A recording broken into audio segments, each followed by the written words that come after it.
नमस्कार।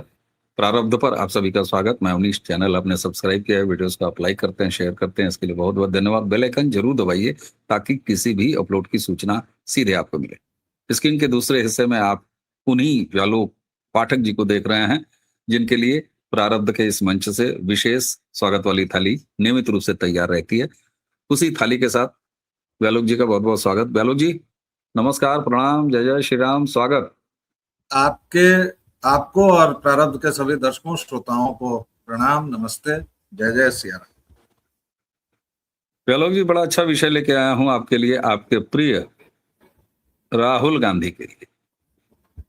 अभी हम लोग लगातार बात कर ही रहे हैं कि किस तरीके से एआई समिट के दौरान इसके अपने पाले हुए गुर्गे, मैं इसका यूथ विंग नहीं कहूंगा कांग्रेस का, इसके अपने पाले हुए गुर्गे जाके नंगे होते हैं, और नंगे होने के बाद जो भारत का जेनजी उसकी सेवा करता है, ये सब हो जाने के बाद, पूरी नंगई हो जाने के बाद भी पार्टी के कार्यक्रम में किस बेशर्मी के साथ ये चुटकी लेता है, इस पर कल हमने ओमकार चौधरी के साथ वीडियो किया और बड़ी संख्या में दर्शकों ने देखा है उस वीडियो को और पूरी बातों को सराहा है। लेकिन राहुल गांधी जो कि थूक के चाटने के लिए जाना जाता है, आप तो लगातार सिलसिलेवार इसके वो सारे थूक और चाटना बताते रहे हैं, लेकिन ये कितने मामलों में अब भी फंसा हुआ है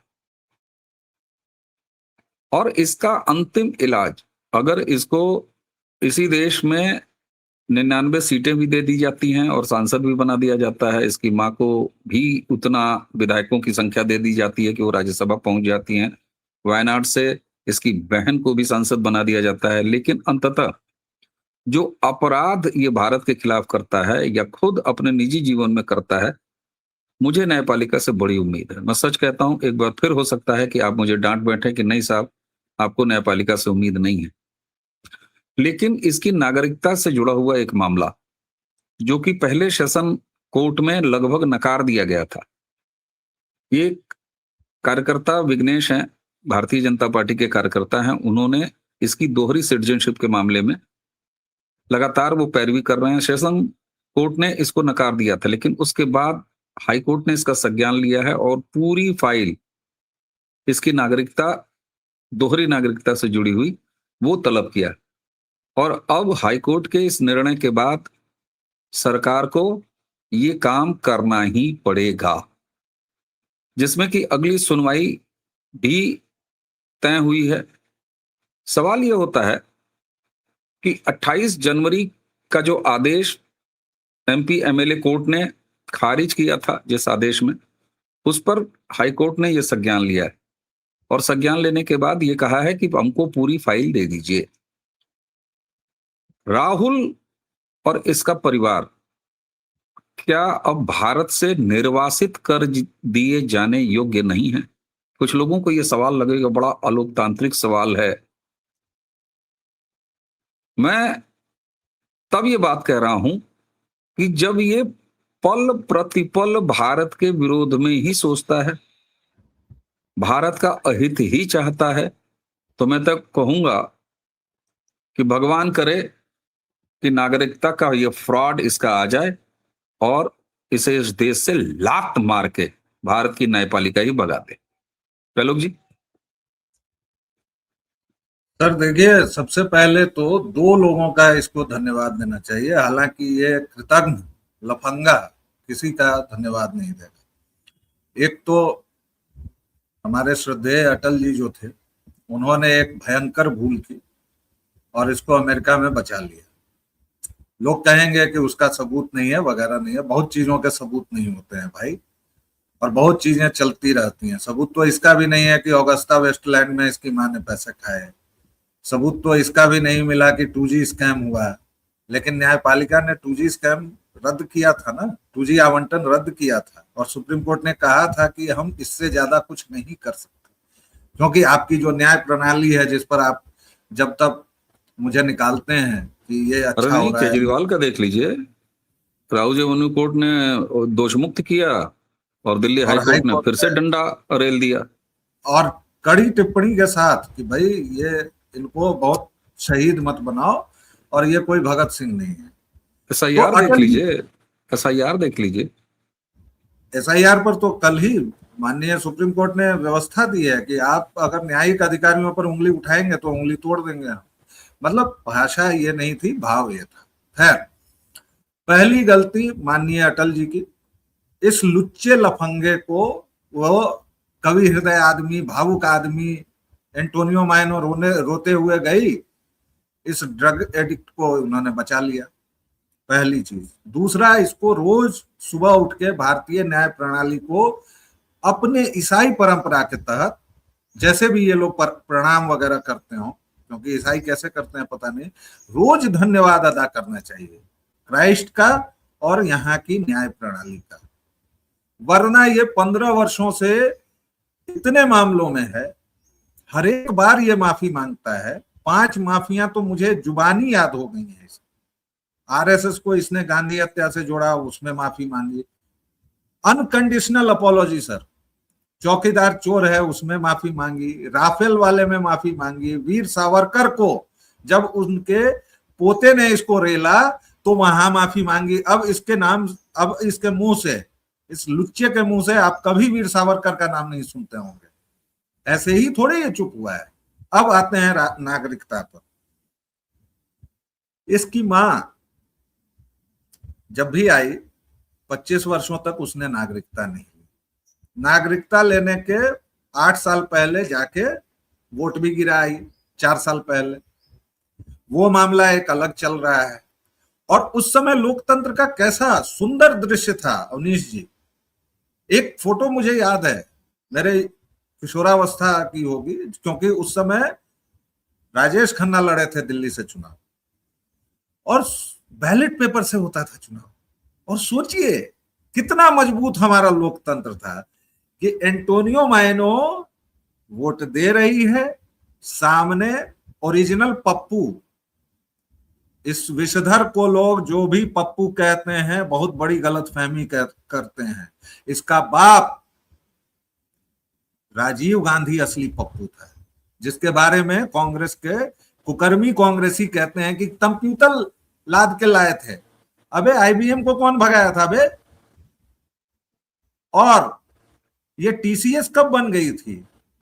तुम्हारे पिताजी का तो तब जन्मों नहीं हुआ था। खैर, वो विषय परिवर्तन, मैं थोड़ा बहुत तो हारमोनियम लेके इधर उधर निकलता ही रहूंगा, क्योंकि इस लुच्चे का नाम आप लेते हैं ना तो मेरे सामने पूरी फाइल एकदम सामने खुल जाती है सर। और वो पप्पू देख रहा है, राजेश खन्ना बगल में है और एंटोनियो वोट डाल रही है। गूगल कर लीजिएगा, फोटो मिल जाएगा दर्शकों श्रोताओं। एक तीसरा भी है, वो चेहरा ध्यान नहीं आ रहा है, धवन है या कोई है इस टाइप का, कोई एक और है था, उस तस्वीर में, एक और कोई चाटुकार चमचा बगल में खड़ा है। मतलब ऐसा लोकतंत्र चल रहा था। और कुकर्मी कांग्रेसी आज लोकतंत्र की बात करते हैं। ये लुच्चा लोकतंत्र की दुहाई देगा, जिसकी दादी ने पूरे देश को गुलाम बनाने का षड्यंत्र किया था, तानाशाही थोपी थी। और इतना ही नहीं था, केवल इसलिए नहीं कि वो चुनाव हार गई थी, जी ना, असल बात ये थी कि वो प्रेसिडेंशियल ऑर्डर में लाकर इस देश पर परमानेंट सत्ता स्थापित करना चाहती थी। ये असल जड़ थी। फिर जब उसे लगा कि नहीं, भारतवर्ष तो थोड़ा ज्यादा ही बड़ा और उग्र देश है, जनता मेरे खिलाफ है, तब उसने अपनी दूसरी चाल चली। ये लोग लोकतंत्र की बात करते हैं, ये लोग विकास की बात करते हैं। और हमारे लोग यानी जो भारतीय हैं, क्योंकि जो भी भारतीय है वह कम से कम इस इटालियन कांग्रेस और राहुल विंची के साथ तो नहीं खड़ा होगा, नहीं खड़ा होगा, नहीं खड़ा होगा।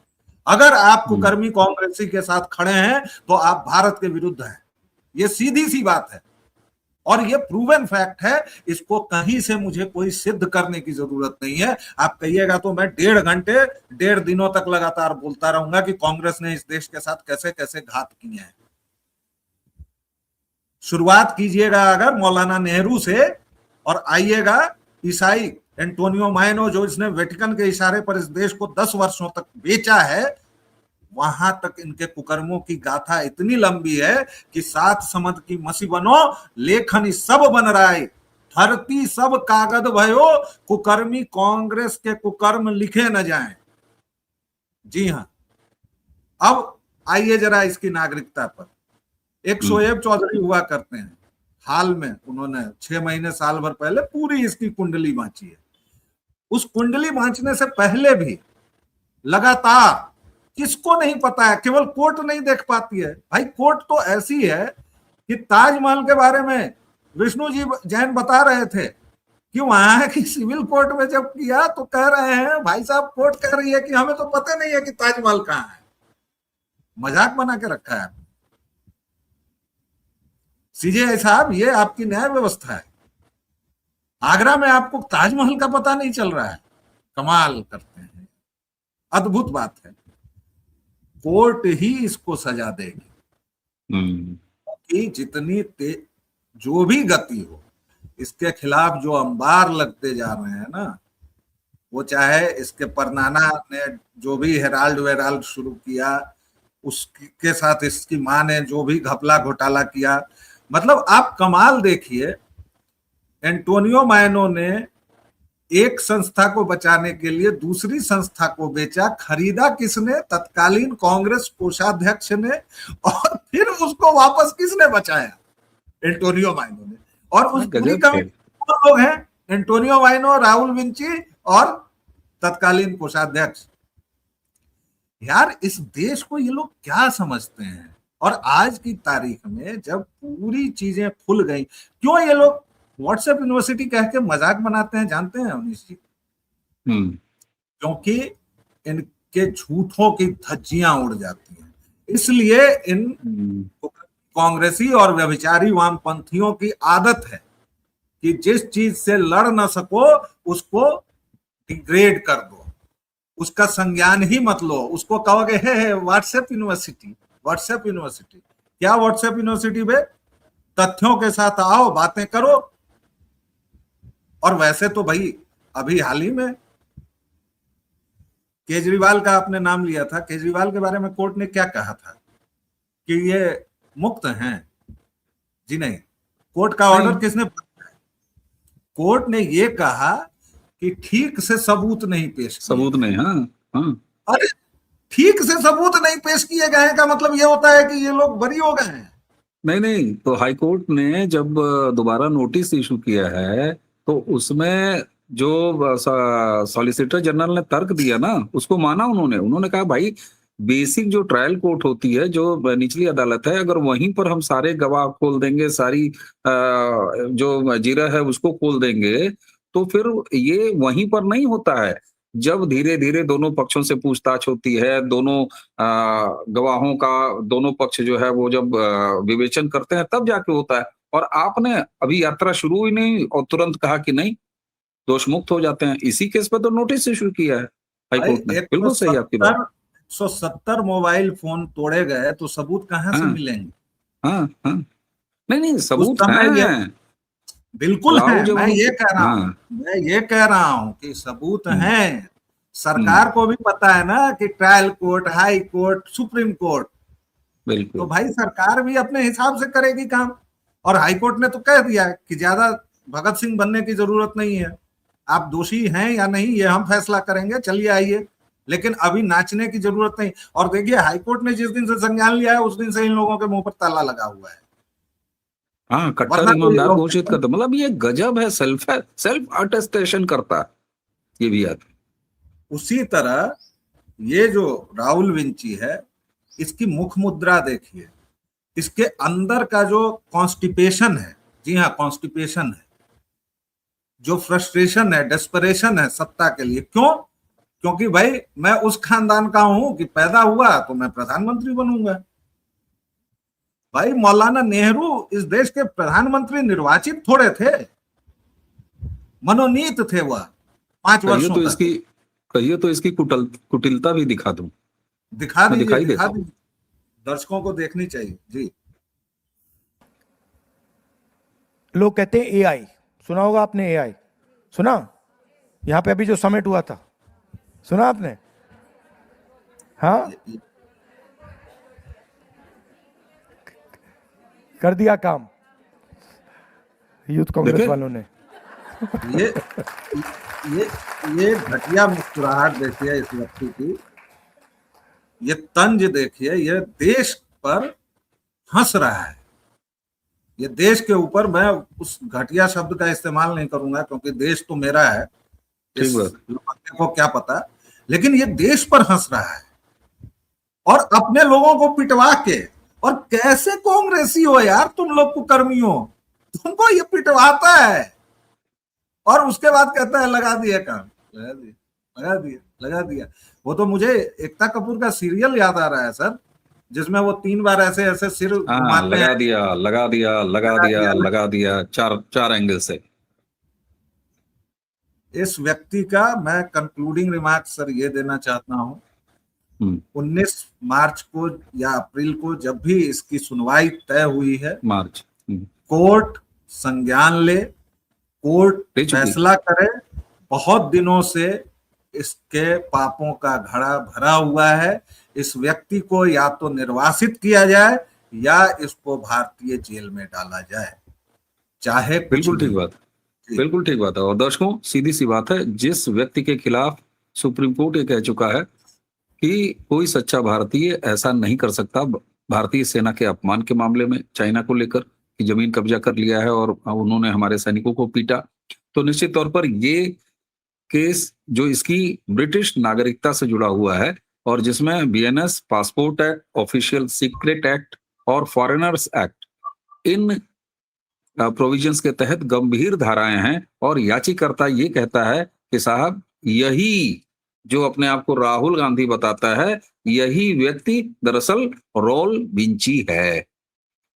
तो अब केंद्र सरकार अपने पत्रावली इस बारे में सौंपेगी और निश्चित तौर पर भारत का कोई भारतीय भारत के बारे में ऐसा कभी नहीं सोच सकता कि देश में केरोसिन ऑयल फैला है, सिर्फ माचिस लगानी है। निश्चित तौर पर ये एक विदेशी नागरिक है, यह भारतीय नहीं है, ये विदेशी डीएनए धारी है। और इसलिए हमें पूरी उम्मीद होनी चाहिए कि जो जो धाराएं इनके ऊपर लगी हैं, इनमें इसे गंभीर सजा होगी और इसे भारत से में रहने का कोई अधिकार नहीं है।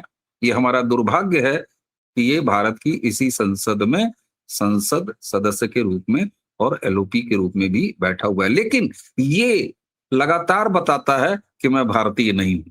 अब ऐसे में हमारा भोला मन इसे बार बार चुन लेता है, तो पुनर्विचार तो हमें अपने पर करना चाहिए, वरना वो शेर मुझे याद आता है, उसको पढ़ूंगा नहीं कि तो क्या आईना साफ करते रहे, धूल चेहरे पर जमी थी और आईना साफ करते रहे।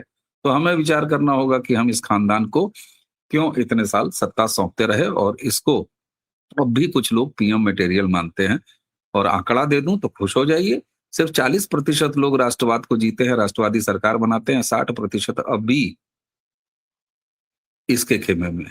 तो ये विचार करना चाहिए और उन लोगों को तो जरूर विचार करना चाहिए जो अचानक किन्हीं किन्हीं मुद्दों पर अपने ही लोगों से रूठने का उपक्रम करते हैं। तो ये भी सोचिएगा सर, हाथ पर कुल्हाड़ी लेके अपने ही पैर पर मारने का भी समय नहीं है। बाकी हमें अदालतों से निश्चित ये भरोसा है कि फैसला आएगा, आज नहीं तो कल आएगा, निश्चित तौर पर आएगा। अगर आपको लगा हो कि इस वीडियो में काम की बातें हुई हैं, तो इस वीडियो को शेयर जरूर कीजिएगा। चैनल आपने सब्सक्राइब किया है, इसके लिए धन्यवाद, अगर नहीं किया है तो कर लीजिए। वीडियोस को आप लाइक करेंगे तो इससे वीडियो का प्रसार होता है और बेल आइकन अगर दबा लेंगे तो किसी भी अपलोड की सीधे सूचना आपको मिला करेगी। व्यालोक जी एक दूसरे ठिकाने व्यालोक वाणी पर भी पाए जाते हैं, जब अवसर देते हैं तो मैं भी वहां आपको दिखता हूं। तो इसलिए जिस तरह से आप प्रारब्ध को स्नेह देते हैं, व्यालोक वाणी को भी स्नेह दीजिए। तो आज की चर्चा अब यहीं समाप्त करेंगे और हाँ, बंगाल पर एक विशेष वीडियो व्यालोक जी प्रारब्ध के इसी मंच पर लेके आएंगे, उस वीडियो को जरूर देखिएगा। नमस्कार, प्रणाम, जय जय श्री राम। जय श्री राम।